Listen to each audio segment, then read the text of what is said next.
Hello.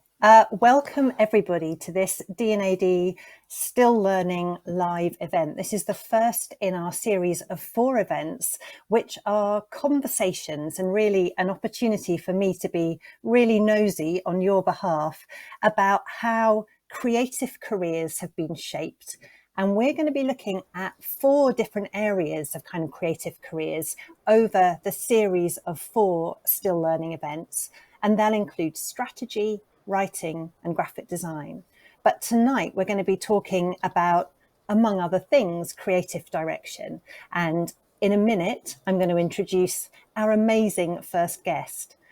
But I also just wanted to say that one of the things that I think is important about this opportunity is that we get to foreground something about learning. And I think we're a bit inclined to think about learning as happening in school or in a particular location.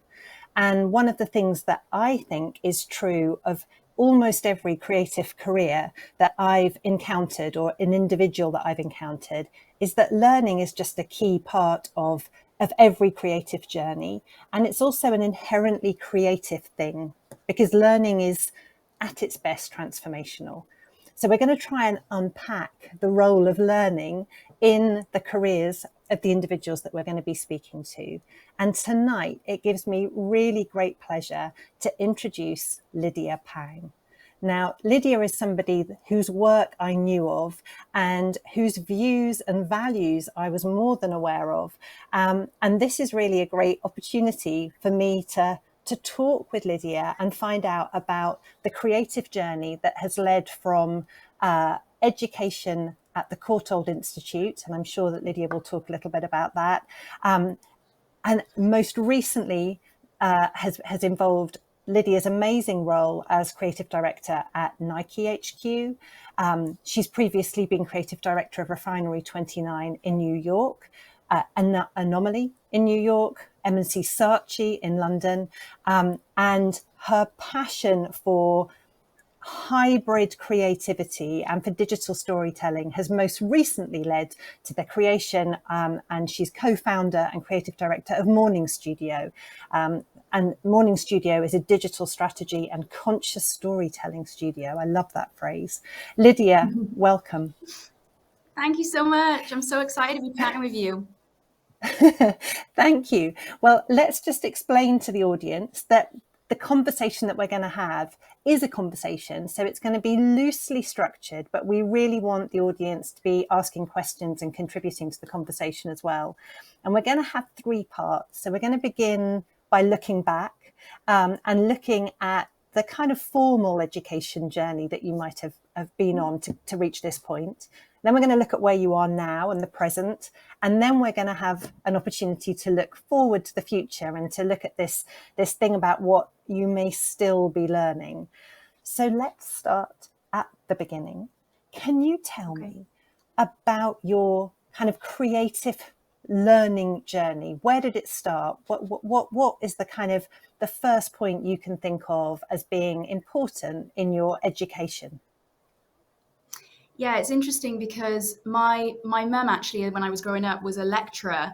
And so I feel like the first juncture where I discovered what I inevitably ended up doing was through her, going to university with her, being in the library while she was marking or researching, being in the dark room. She taught photography.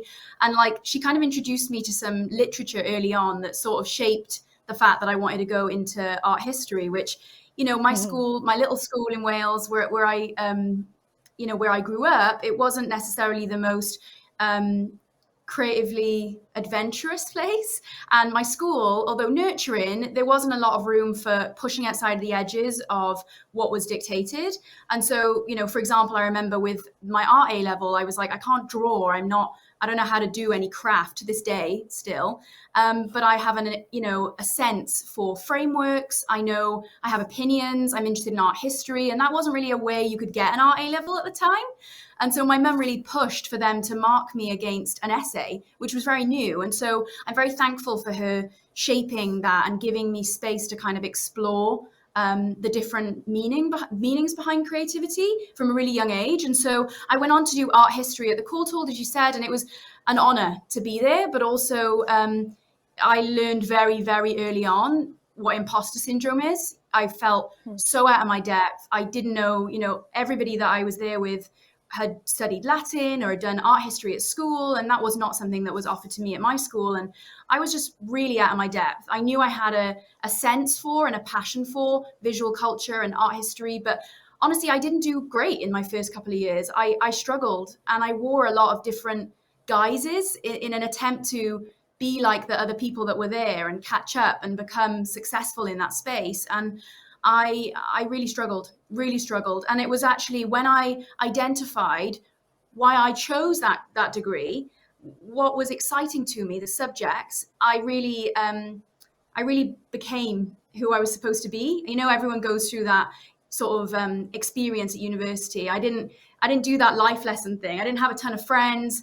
I didn't go out partying. I really was very nerdy and so determined to crack why I wasn't being successful at this degree.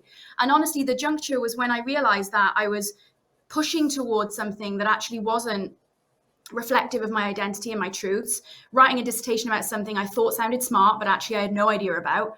And when I let all that go and I shed a lot of that ego, and I just basically was like, I'm just like, whatever, I'm just going to write about what I want and what I'm into, which at the time was surrealism, surrealist photography, feminist theory. I ended up doing really well. In fact, I graduated with the highest first in my year, and I turned it around completely. And I think I learned very young, therefore, the lesson that when you try and wear guises and identities that aren't you in an attempt to fit in or to get ahead, you'll trip. And so that was an amazing lesson that I learned. That's so interesting. And I'm sure for our audience, there'll be people kind of recognizing that sense of not feeling like one fits in a particular environment and the struggle that I think education can be for a lot of people. But I love the fact that you had that moment of kind of realizing that you could bring your whole self to education, and that was a moment of transformation. Can I ask how about the kind of the community you were part of then? You said you were not necessarily there as a for the social life and kind of being active in that way, but were there kind of friendships or conversations or relationships around the work that were formative, that were influential in any way? Yeah, completely. I did struggle to find my group, but in that, I think I found a lot of confidence and self-definition. I started to craft. It sounds trivial, but I started to craft my personal style. I started to craft my presenting style. I started to gravitate towards people, not necessarily because of, seeming shared interests, but rather the fact that they were amazing to me in a forum, like in a seminar, or they asked a question in a lecture. And so I feel like I kind of I redefined like myself through that experience, and I also did find community in that sense. I was also really lucky because, alongside my degree, I was part of the amazing, crazy creative scene in London, going to shows and hanging out with groups of people that I'd met through my friends and my partner who was studying at the time at CSM. And so there was kind of this amazing ripple effect that was an important perspective shift for me. A lot of people that went to the Courtauld, went on to found their own galleries or convert to law, and I didn't want to do that. And so I was like, well, you got to get a job or you're going back to Wales. So like, what's the plan? And being exposed to this amazing, rich and kind of like misfit culture outside of uni was the reason I went on to do my extended art direction course at Central St. Martin's, because I wanted to figure out how to make my passion for visual culture applicable to a job, and also branding, honestly, because that was the big unlock for me when I discovered the Guerrilla Girls, when I discovered Barbara Kruger, and the idea of messaging and how that influences people at scale. I was kind of like, whoa, medieval manuscripts is cool, but like, this is epic. This is what I'm supposed to be doing. And so, yeah, in that sense, I suppose I did discover different facets of myself, and I think honestly tripped up quite early. And that set me up to be able to be quite resilient in my first and second job, because from the off, I was a misfit. I didn't make sense in any of those forums for many, many reasons, but especially because of my skill set. So there's something really interesting there about kind of failure. And I don't think we talk enough about failure as this crucial path to learning. And I wondered, did you realize the value at the moment of those failures and at the moment of kind of feeling like you were tripping up? Did you recognize the value of those moments at the time? Yeah. No, I definitely didn't. I wish I had, but I'm actually quite a perfectionist. I struggle with fallibility, vulnerability as a person. I've definitely like tried to put forward like a specific persona in the industry.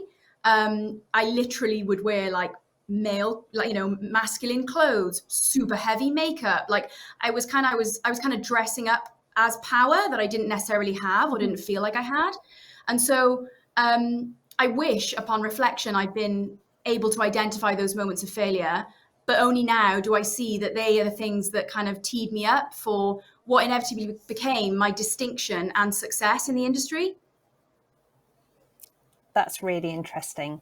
And I often think that the lessons that we learn are not apparent until we have some hindsight and some distance and some kind of perspective from the event.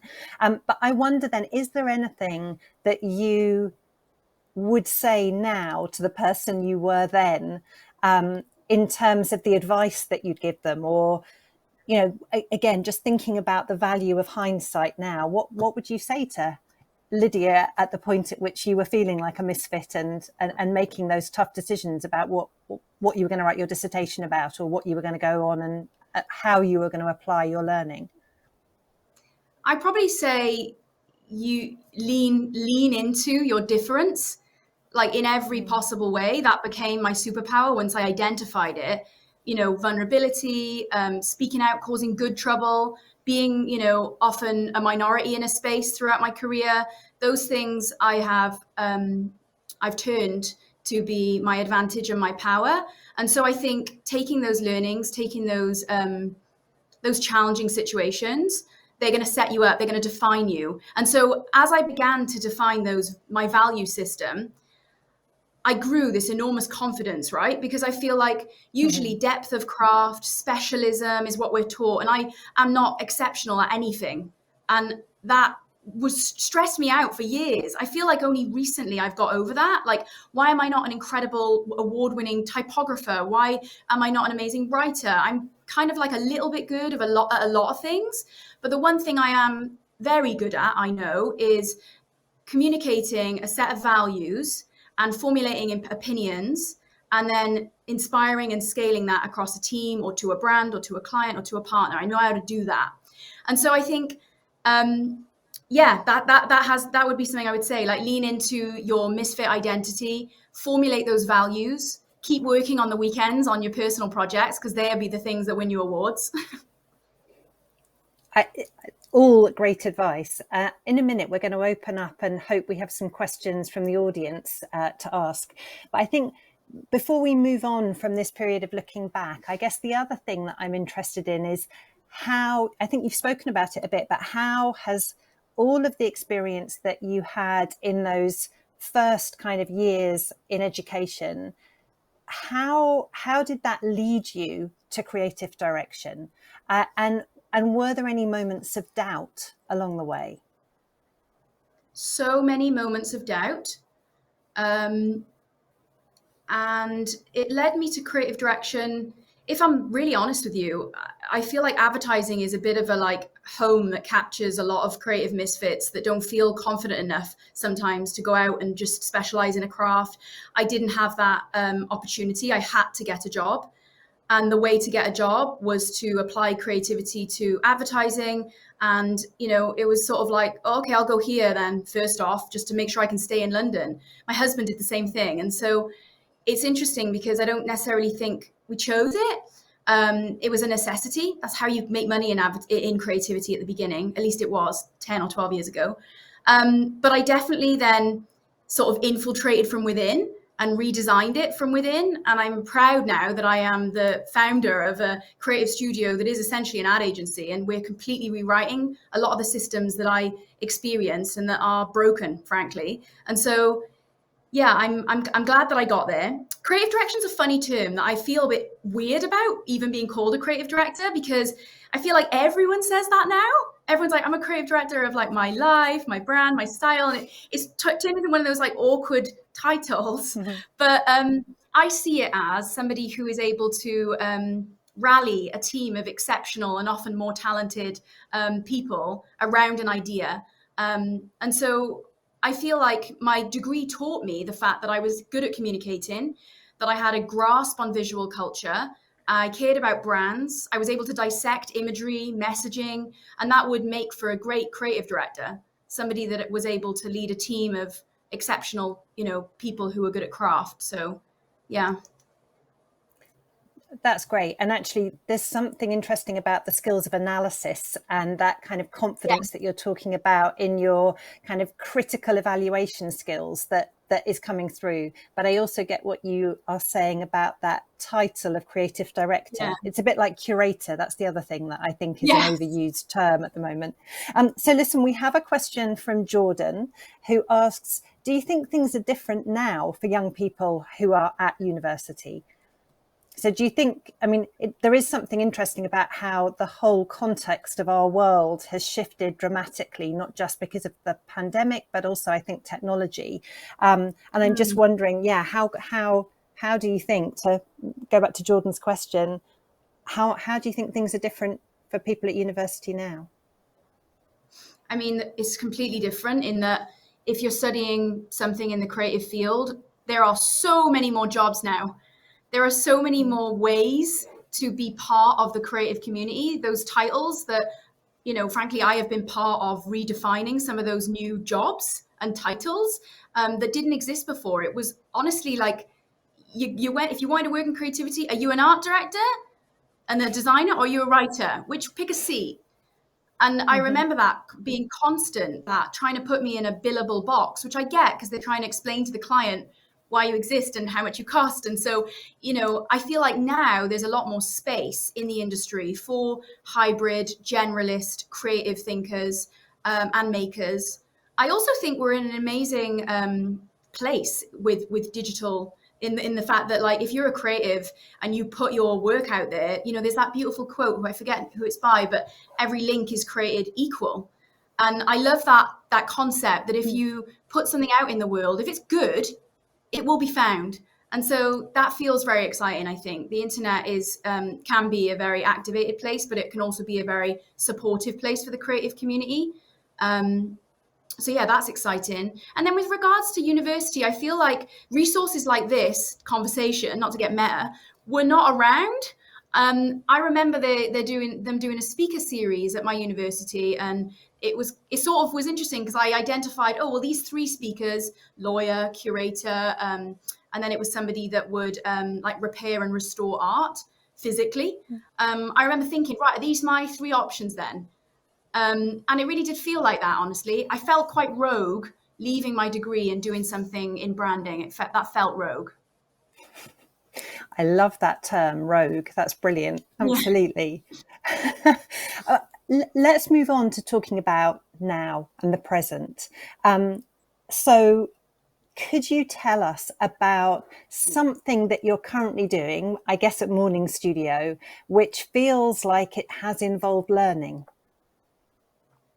Yeah, oh my God. I mean, morning has been so much learning for me. So just to give you guys a little bit of context, obviously I've spent the best part of my career working for like the biggest and the baddest. I went out of my way to work for the biggest I could find. M&C Saatchi, Anomaly, my kind of like home was Refinery 29, mission-driven marketing, audience-centered, creative, all around the conversation of gender equity. I was like, I've made it. I mean, I was very strategic. At like 23, I was like, I want to work at Refinery 29. I want to be the creative director in New York by the time I'm 30. That did happen. And then I went to Nike and oversaw a couple of different categories because I moved around a lot there. But it's been amazing now to be at this place where I founded Morning. And our kind of reason to be, and the reason we're called Morning, is because we believe it's kind of a new day for storytelling. And, as storytellers, marketers, we have a responsibility to shift culture forward. That is our responsibility, I believe. And so every day we try to wake up and make the world a little bit less shit. And so this idea of incremental change through storytelling, through creativity, through partnerships, and I feel like that is my purpose. I get excited talking about it. I feel like I'm speeding up.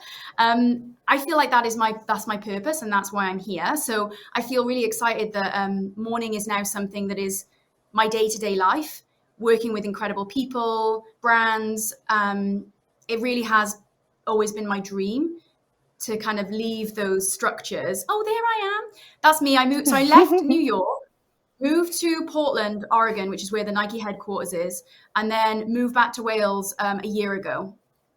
That's my house in Wales. I'm sat in that little hut on the side. And that's my business partner, Sam, and I basically launching Morning over Zoom, figuring out what it is. And that's our logo tattooed on his calf.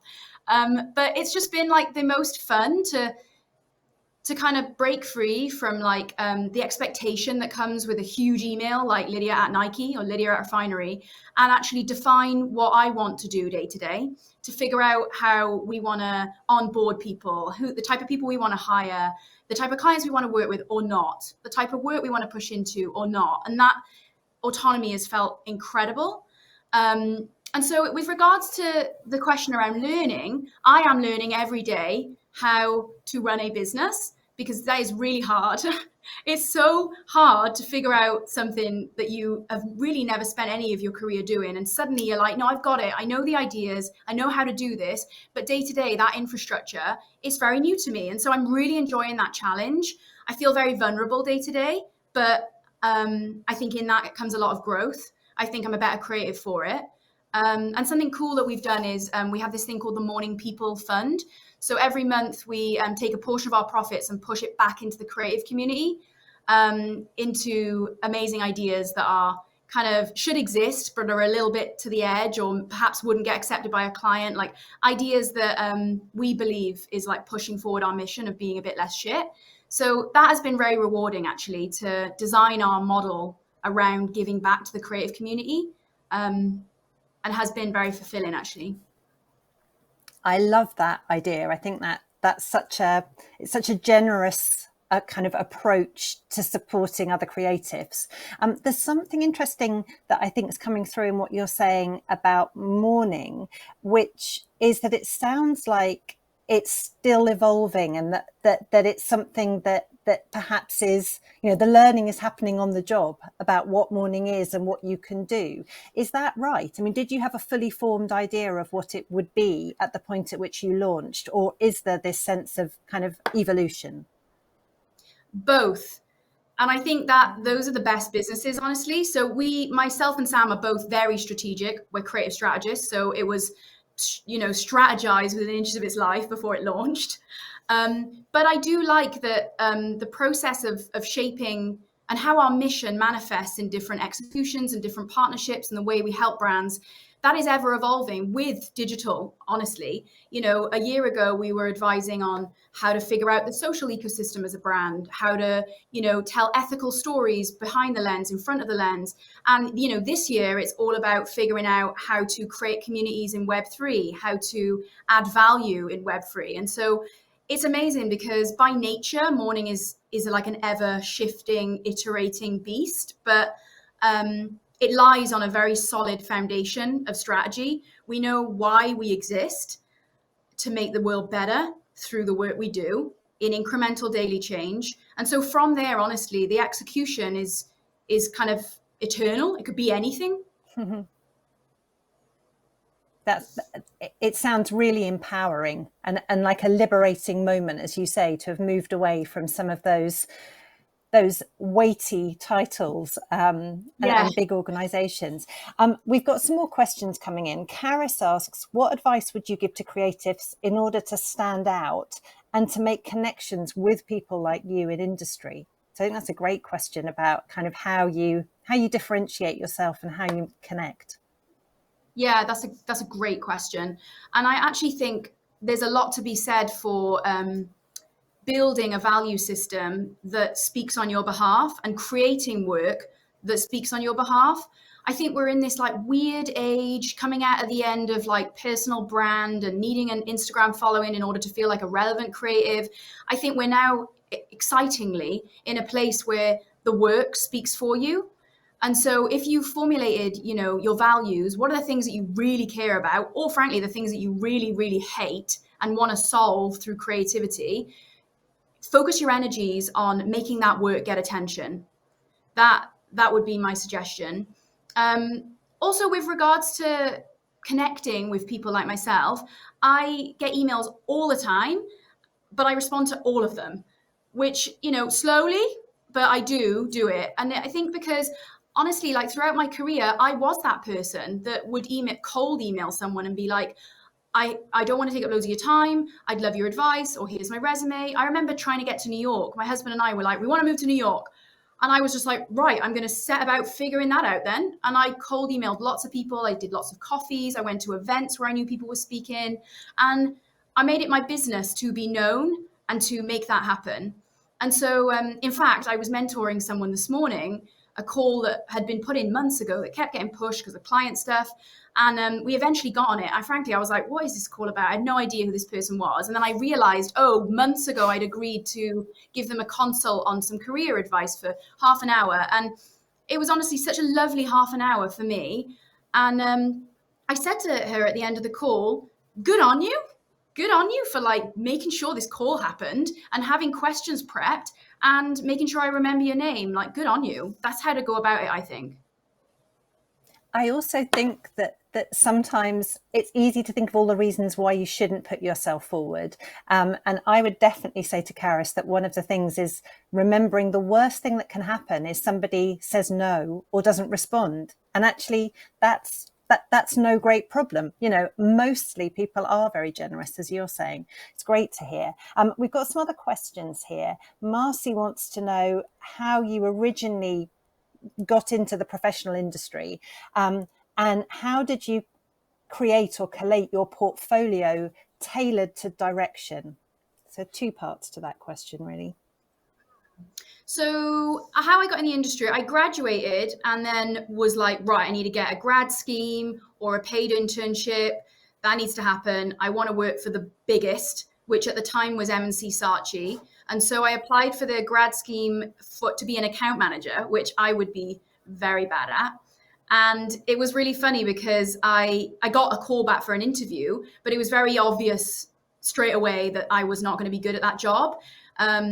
Ensued a day of humiliation. But essentially the recruiter was like, you're not right for this, but you are visibly a creative. And so there's internships that happen in creative. Let's figure out if we can get you something in there, which was frankly luck. But also I was very smart. I was very distinct in that space. I was wearing this crazy oversized suit.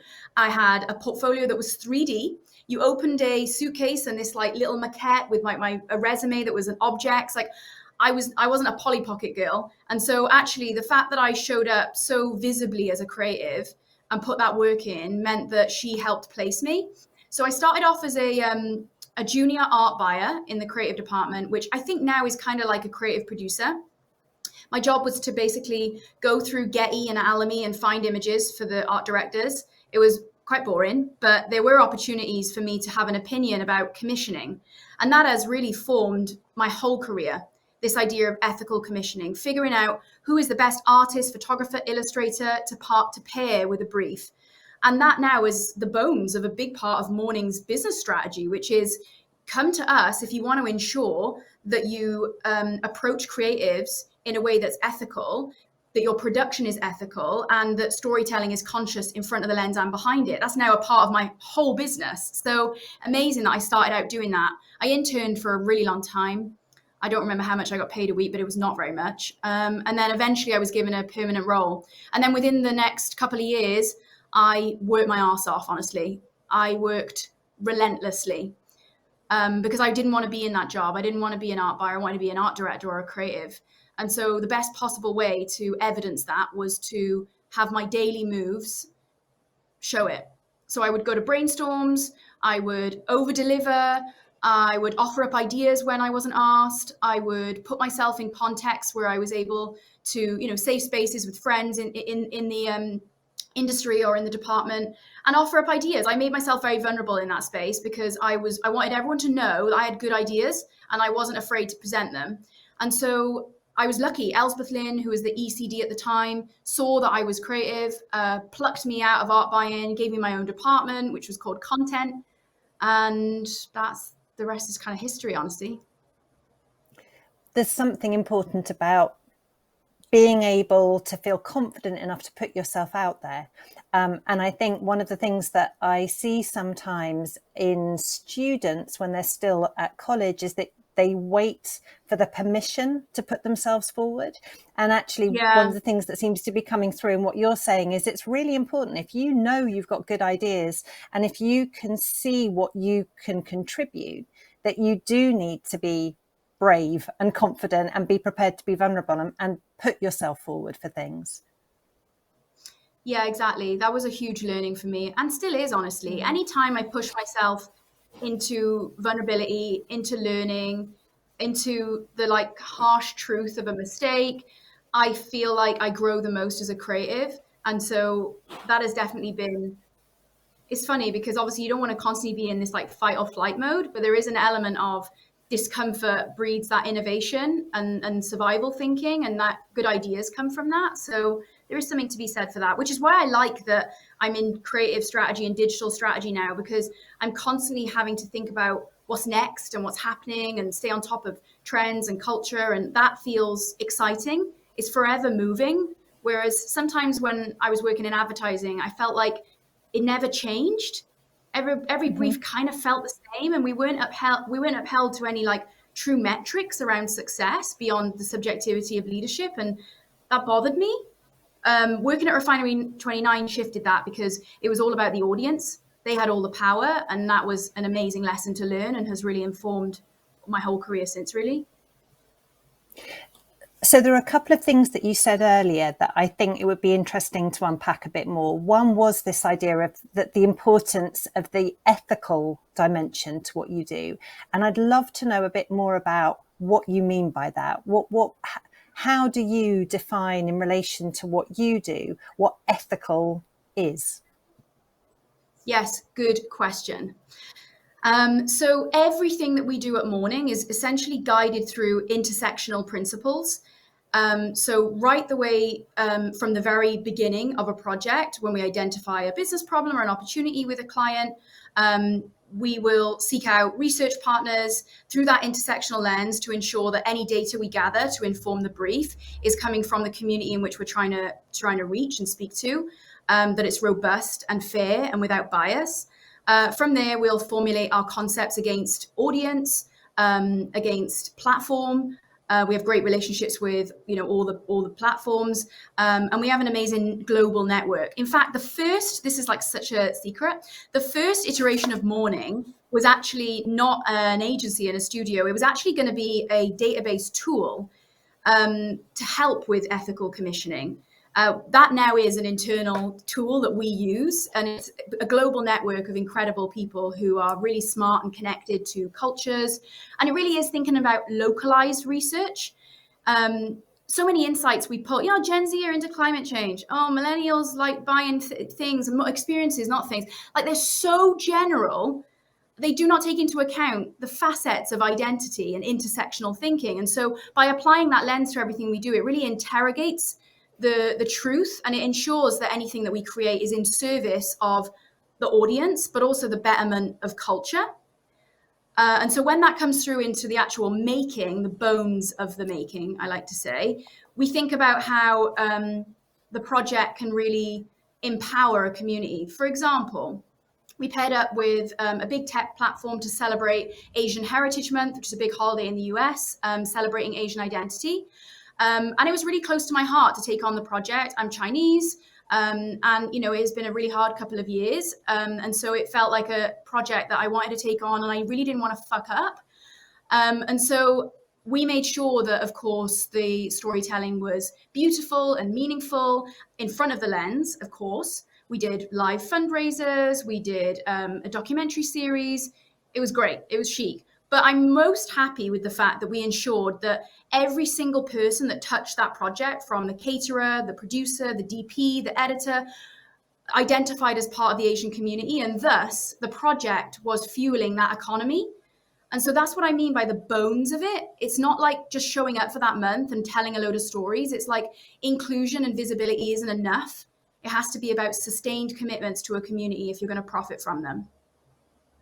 So it sounds like a really rigorous kind of integrity that sits behind and within every project.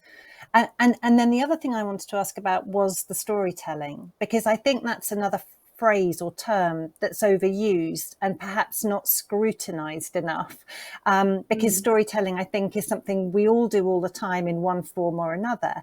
But it would be really good to understand more about what you mean by that, and particularly when you talk about conscious storytelling. Yeah, it's interesting because I feel like storytelling, to your point, I see it as images, words that shift thinking.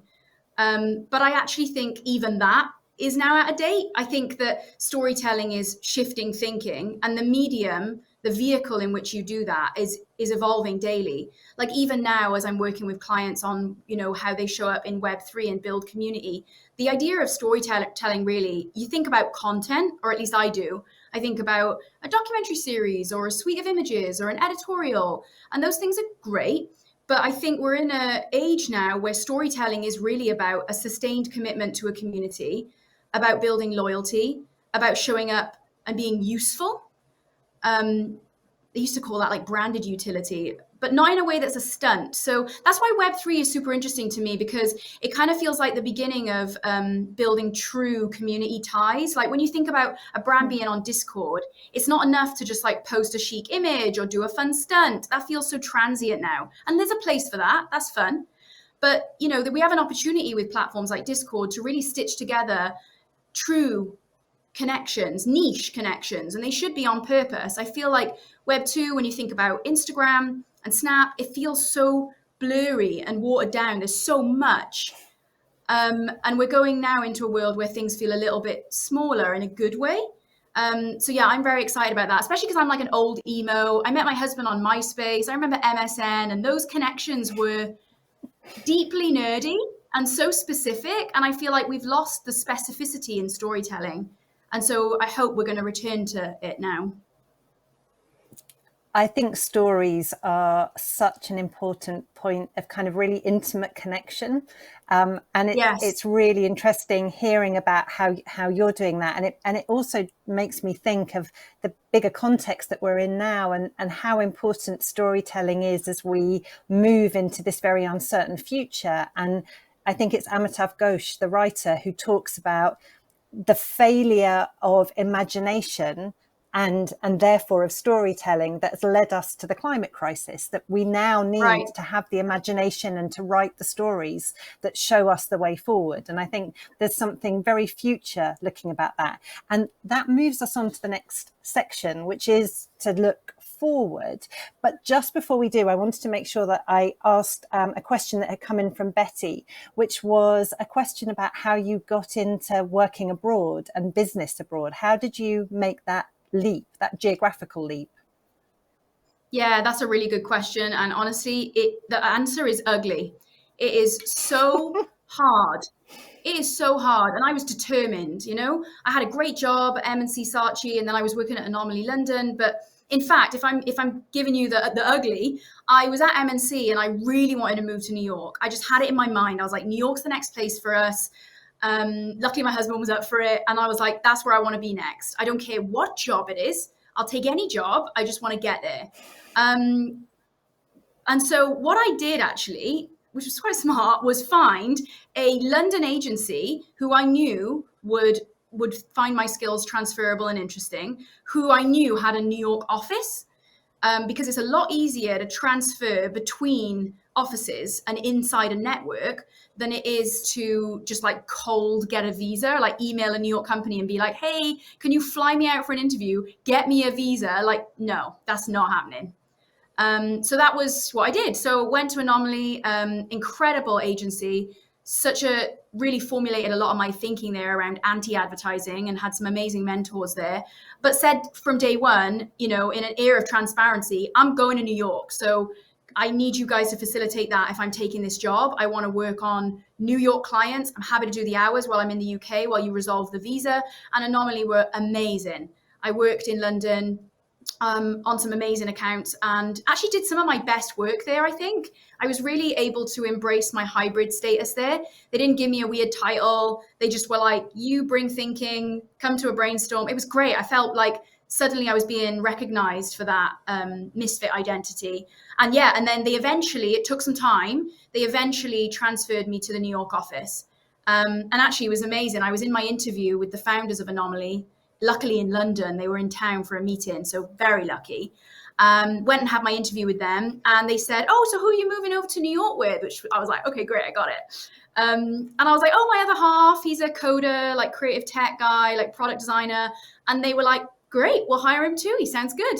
And it was literally amazing. So that's kind of like a fantasy story, but it was a lot of graft.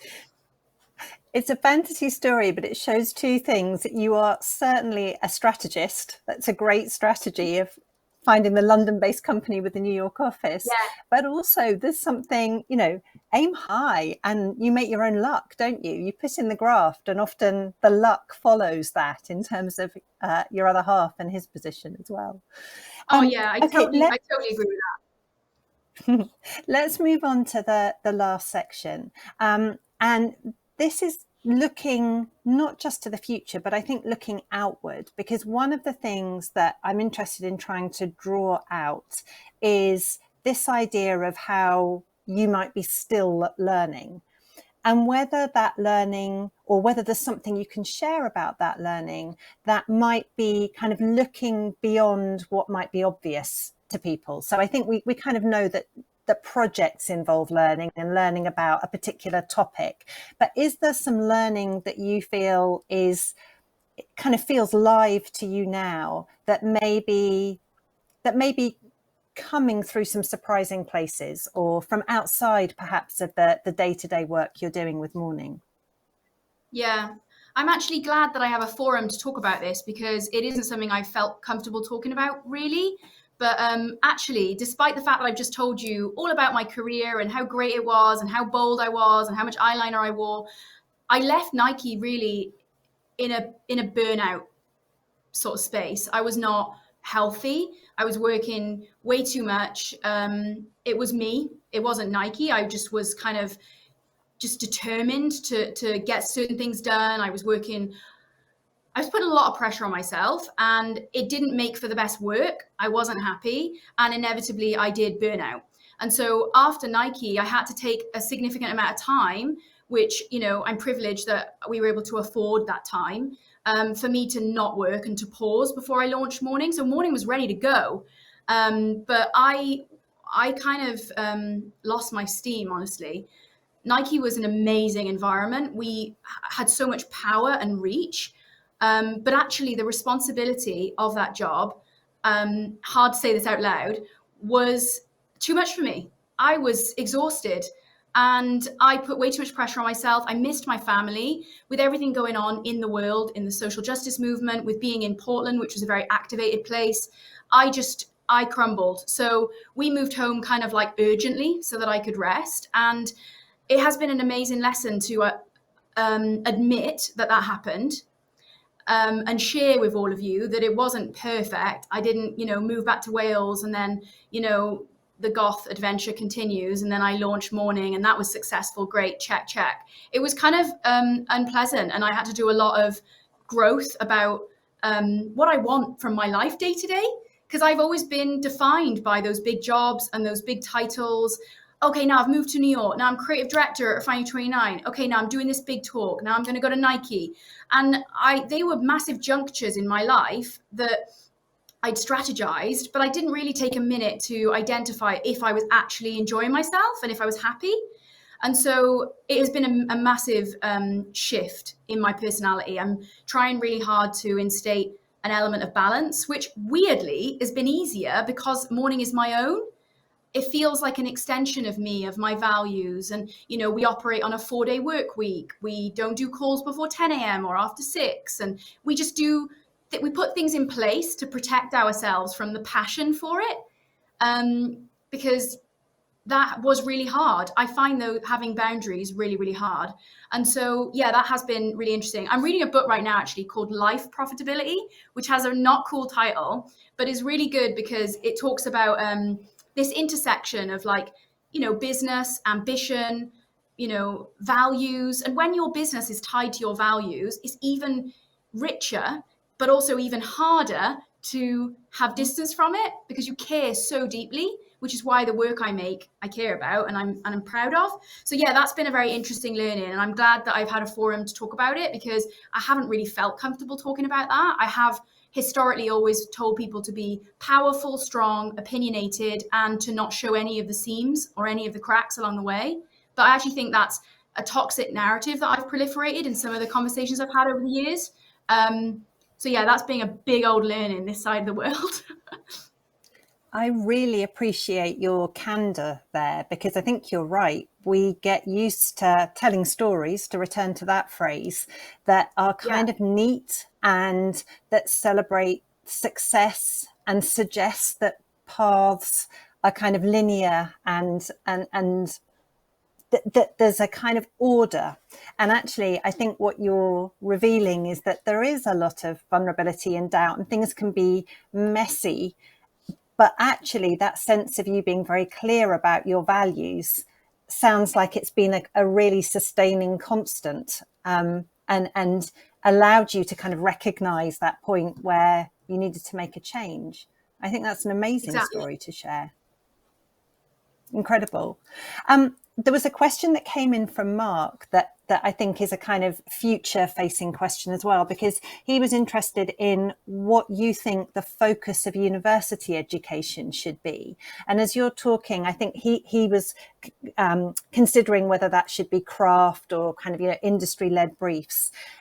And it also sounds like from what you're talking about, some of the most important lessons were kind of broader and perhaps around some of the transferable skills or the analytical skills. But how would you answer Mark's question? What do you think from your experience and perhaps based on being an employer now too, what should the focus of a university education be?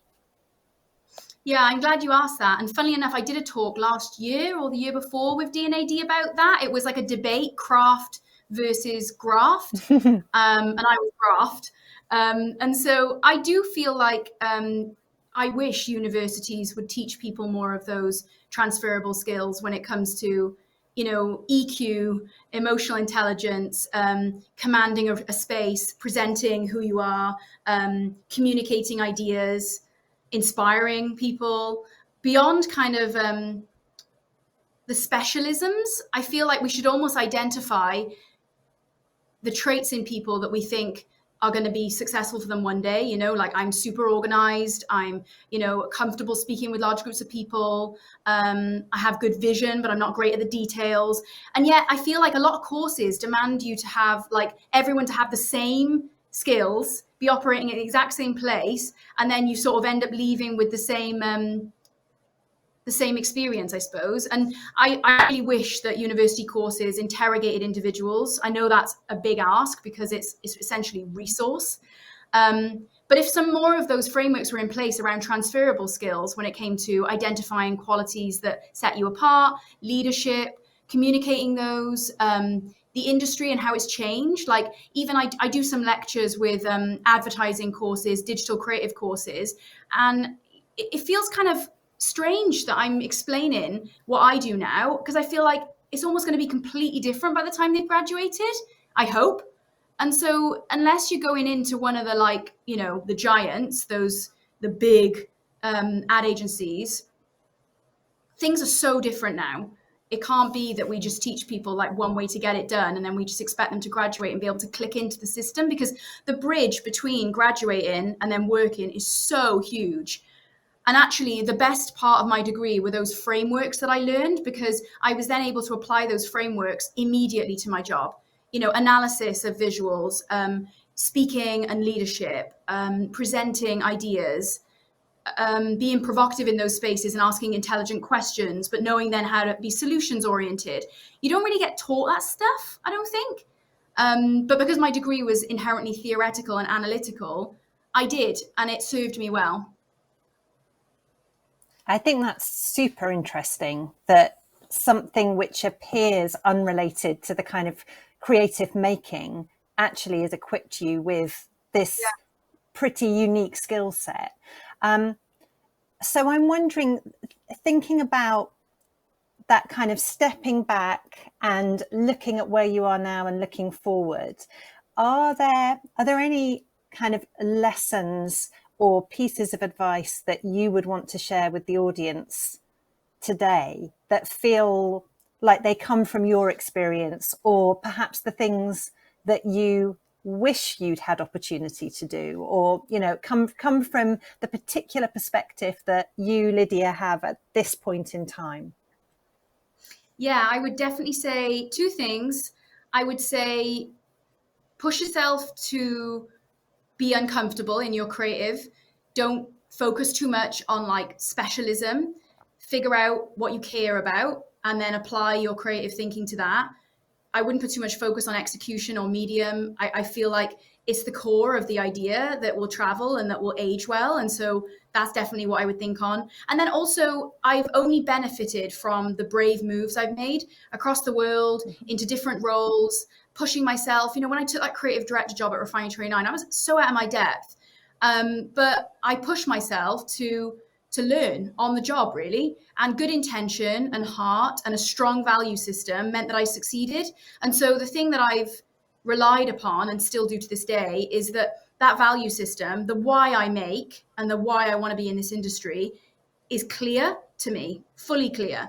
So it kind of doesn't matter what job I'm in, what company I'm running, what brief I'm on, whether it's a personal project, a business decision, or an outfit choice. I feel very clear on the why. So if you can identify that early on, which I was lucky enough to, through personal work, might I add, then you will always make with that pure intention. And that is the work that gets seen and will ultimately set you up. Great advice.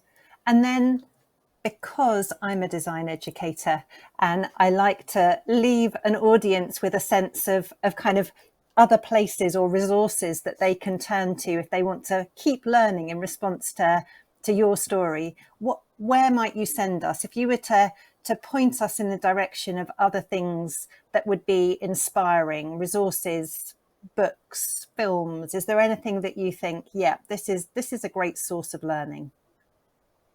Right now, I am really excited by a few Discord communities that I'm part of. So I would definitely encourage you to find your nerdy corner of the Web3. That's really fun. I'm part of like a foraging community. I'm really into mushroom foraging. And I'm also part of a community specifically for Asian identifying women, which is really beautiful and supportive. And then also, I'm really excited by a few projects right now. Ronan Mackenzie's Home is beautiful. If you're based in London, that's an important space, an art space celebrating the Black experience. Also, Big World Energy is a kind of creative coaching platform for BIPOC creatives. That's really cool. I've done a few talks with them too, and I find that space really nurturing. Books-wise, I'm very nerdy and I love a business book. So yeah, I'm reading that life profitability book right now, but I've also recently read Crying in H Mart, which was absolutely amazing. So I would recommend that. I watch a ton of trashy TV, so I probably wouldn't recommend any of the TV that I go for. And yeah, another thing actually that maybe in the same breath as thinking about balance and creativity and nurturing your sense of mindfulness and self, I am really into the Wake Up Wind Downs on Spotify. They are amazing. Great tips. Great tips. So as we finish up, I'm looking to see whether we get any more questions in that we have time for. But I think it's been so interesting talking, Lydia, because I think you've given us such a great insight into an extraordinary career, and you're still so young. There's still so much more to come. But I wonder if there's a kind of a learning ambition that you have at this point going forward. Is there something that feels like you have an ambition to learn, and that if we were to talk to you again in, I don't know, 5 years' time, it would feel like a real success if you'd learnt that thing? That's a really good question. I think self-compassion is something that I want to learn. I feel like I've held myself to very high standards and have seen success from that. So that's a hard one to pull away from. So I'd be very happy if we chat in 5 years and I have a lot more compassion for myself, my journey. I feel like that would be a good one. I would also like to learn how to be a really, really good creative leader. I've always been a creative manager and I've been in leadership roles, but we have an amazing team of creative strategists at Morning who I want to make sure feel nurtured and inspired, and they have space to like grow and form and define Morning as they're part of it. So I really want to work on that, because eventually I want to do something completely different. I feel like one day I want to work in food. So watch this space. I love that. Food is one of those areas, I think, that for so many creatives is super interesting and attractive. And it links back to your Crying in H Mart, the reference to that book, which I've just finished reading too. It's an amazing book. It's an amazing book. So good. And for those of you who haven't read it, it's a really great example, I think, of storytelling that transports you kind of emotionally as well as all of your senses. It's an amazing book. Lovely. Lydia, you've been so generous with your time, and I looked at what the latest question to come through, the most recent question to come through from the audience, and it's lovely. It's from Ellie, and it feels a great point to finish. And she just says, "Thank you. Can we come and work with you?" Yes, email me. I think we're all sitting here feeling that. You've been so generous in what you've shared with us, and I also thought when we were talking in the digital green room before this began, you made an observation about having been involved with D&AD over a number of years, and this feeling kind of circular to come back. Can you just share that? Because I think that's a really nice point, bearing in mind that quite a lot of the audience, I'm sure, are people considering putting entries into D&AD New Blood. And I think it would be lovely just to hear that journey described by you. Yeah, it feels really special and full circle, and actually has felt like a real celebration moment for me today, knowing that I was going to have this conversation with you, because my very first job, as I said, was M&C Saatchi, and my first year working there, I remember getting the email. Oh my God, I was so excited. I was asked to come and judge New Blood. And oh my God, the outfit, I had this long leather skirt. I had this like crazy gilet. I mean, I looked fabulous, but I really showed up for the job. I was very excited.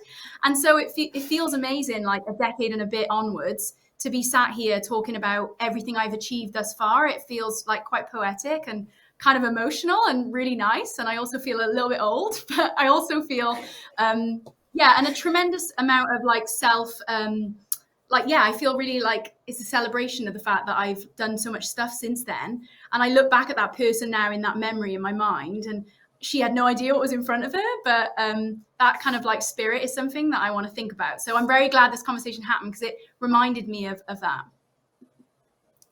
That's so lovely. And I such a nice thing for the audience to have that moment of thinking, they may one day be where you are now as well, the kind of the D&AD container for our creative journeys. Lydia, thank you so much for tonight. Thank you for sharing with us. It's felt a complete privilege for me, because I've loved your work from afar for a long time, and it's a great opportunity just to be able to talk with you and have this conversation. And thank you to the audience for joining. It's strange not being able to see you and be in a physical space, but it's fantastic to know that we're reaching people in different parts of the globe with this event. And thank you to all of the D&AD team for supporting this. And just a reminder that this is one of a series of events that we're doing, which marks D&AD's 60th anniversary. So talk about feeling old. D&AD is feeling old and proud at still being here 60 years on. And this Still Learning Live series is monthly for the next few months. And so we'd love you to join and hear Tamrat Amaze, who is joining us from Collins, where she's head of strategy, for the next session, which is the 23rd of February. And this session with Lydia will be available via D&AD for you to watch and listen again shortly. So do watch out. There are lots of gems in what have been said today that I think I certainly want to go back and be able to pick some of those out, Lydia. There are some things that will really stay with me. So thank you very much again. It's been such a pleasure. Good luck with everything. I'm looking forward to seeing what you do next. Thank you. Means a lot. It's been amazing.